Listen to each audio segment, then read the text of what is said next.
É com enorme preocupação que me dirijo a essa casa para falar sobre a regulamentação dessa reforma tributária em curso no Brasil, que muitos deputados aqui, tenho certeza, nem conhecem. A grande maioria nem conhece o texto que está sendo refeito. Foi refeita a última versão hoje de madrugada.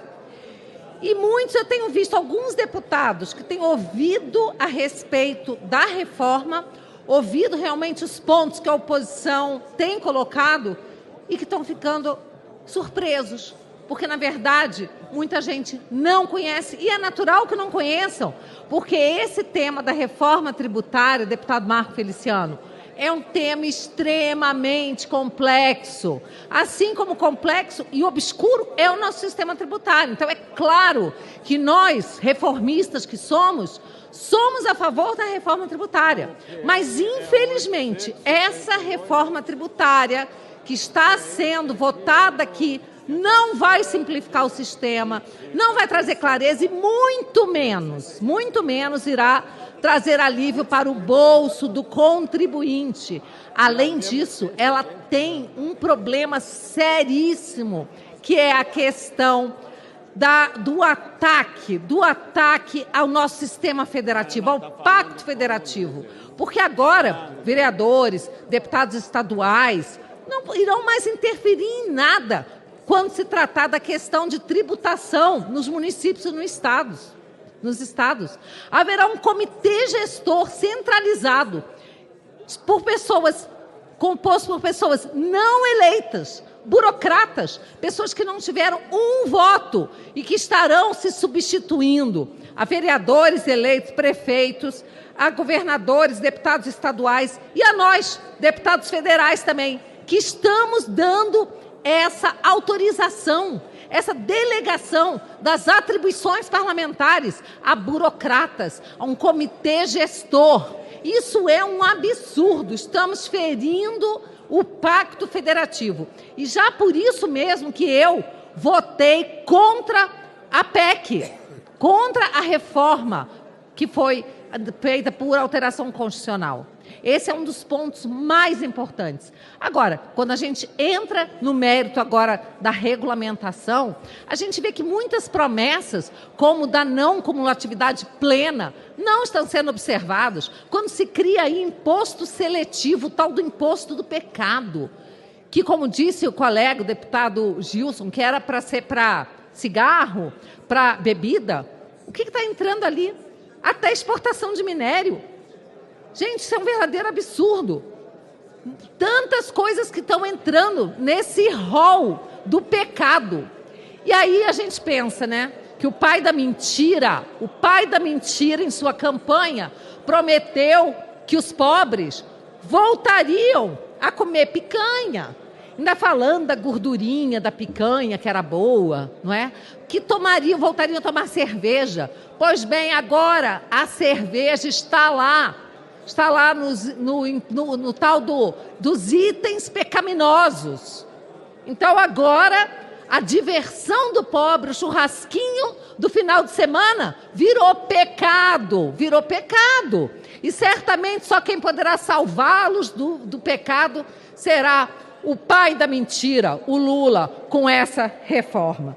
Então, realmente é um desalento a gente ver como essa matéria está sendo tratada e a grande maioria da população não tem nem ideia do que está sendo feito. E aí a gente vê o quê? Diversos setores vindo a essa casa, procurar os parlamentares, cada um tentar salvar o seu setor. E eu ouvi de muitas pessoas, olha, vê se o seu setor aí está atendido, e aí vota a favor. Eu quero dizer o seguinte, eu não represento nenhum setor especificamente. Eu represento a população brasileira, a população do Distrito Federal, os conservadores, as pessoas de direita, as pessoas que se importam com a liberdade econômica, com as famílias, com as crianças, que amam a Deus, que lutam pela liberdade. Então, eu não tenho um setor específico para eu olhar. Mas eu sei que essa reforma, ela tem, metade dela praticamente, são exceções, deputada Rosângela Moro, exceções ao texto, exceções à regra geral. Por que será que é assim? É porque a regra geral é muito ruim. É por isso que tem que ter tanta exceção para tentar salvar um aqui, salvar outro ali. E mesmo assim, tantos setores ainda ficaram prejudicados. As cooperativas estão sendo muito prejudicadas com essa reforma. O setor turístico, os setores também... Olha, são tantos setores que são prejudicados. O setor da construção civil. Como nós só temos direito a 4 destaques, nós iremos apresentar o destaque da construção civil, iremos apresentar o destaque para a carne, porque nós queremos salvar a picanha do pobre. É esse Congresso que vai poder salvar a picanha do pobre, porque o Lula, o pai dos pobres, deputado Luiz Lima, andou dizendo aí que eles deviam comer pescoço de galinha, mas nem pescoço de galinha está na cesta básica. Nem o pescocinho da galinha, nem a pele, nem a unha, nada. Nada na cesta básica de proteína, 0. Ué, porque o pobre não deve comer proteína? Ou será que eles vão começar daqui a pouco a trazer aquelas proteínas fabricadas em laboratório ou pedir para o povo comer inseto? Como já tem muito globalista aí sugerindo que o povo come inseto. Na China, né, o povo come inseto, aí vão querer que a gente coma aqui também? Inseto, gafanhoto, é isso que eles estão querendo armar para o Brasil? Então, o pobre está sendo desrespeitado. As promessas de campanha foram simplesmente rasgadas. E é isso, sem cervejinha que virou pecado, sem a carne que não está na cesta básica, o que a gente tem são apenas as mentiras do Lula. Mas nós aqui, da oposição, nós vamos trabalhar para tentar ainda ajudar o pobre dentro do que for possível, porque a gente sabe que a carga tributária não irá reduzir, muito menos, né? Não vai ficar a mesma. A gente sabe, essa história de 26,5%, né? Não tem números, não tem números que mostrem isso, isso é chute essa história de que a alíquota vai ficar em 26,5%, mas nós vamos assistir nos próximos meses e anos. Na verdade, essa reforma ela vai fazer efeitos concretos a partir de 2027. E aí as pessoas vão se lembrar dos deputados que subiram desse lado da tribuna, deputado Luiz Lima, para mostrar que essa reforma é um engodo, ela é uma enganação. Não porque a gente acha que o sistema atual seja bom. Nós somos reformistas e até eu relatei uma PEC, a PEC 7, do deputado Luiz Felipe, que foi aprovada à unanimidade na comissão especial.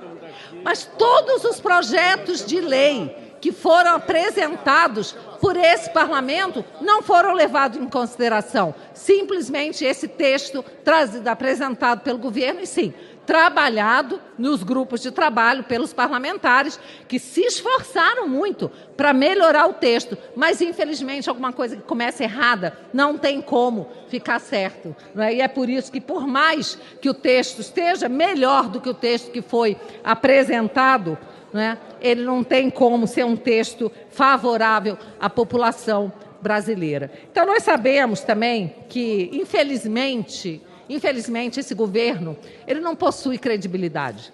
Então não adianta dizer, nós temos certeza, nós temos convicção de que a alíquota não vai passar de 26,5%. Nós não acreditamos, porque infelizmente quem está governando esse país são pessoas acostumadas a mentir, acostumadas a explorar o povo, acostumadas a desviar dinheiro, a beneficiar os seus amigos.